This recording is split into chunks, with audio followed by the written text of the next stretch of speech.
In this lesson on Microsoft Excel, we're going to be looking at how you can format your text or your data, your table that you've created a little bit more, and then how you can sort things. So what we have at the moment is we have some student marks, and names, test 1, 2, exam, and total, and at the bottom we have averages.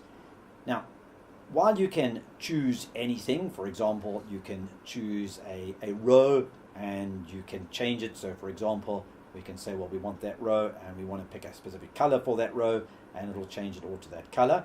That is one way of formatting. There is a way in which you can do this automatically. So what you do is you choose the area that you want to format. So let's say we say, well, this is our table, and what I'd like to do is I'd like to format it as a table, and I'll show you what this does in a moment.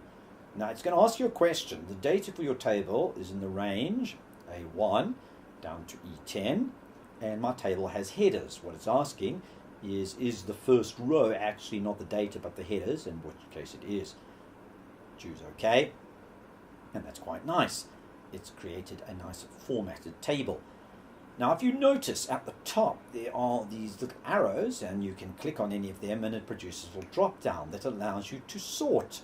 So that's very handy, because let's sort these into whatever order we like. So maybe we wanted to sort it into name order. So we would choose ascending and choose sort.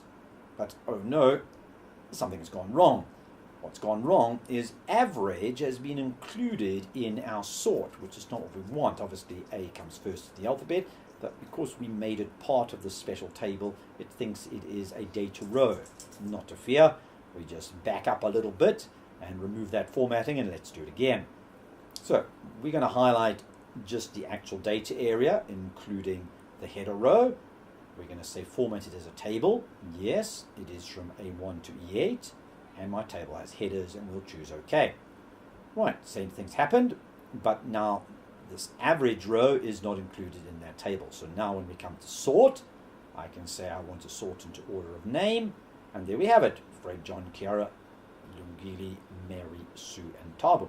Or maybe you would like to sort it on from the brightest student down to the least brightest, so we can sort on total, sort descending, and so we can see Lungili did the best and Mary did the worst.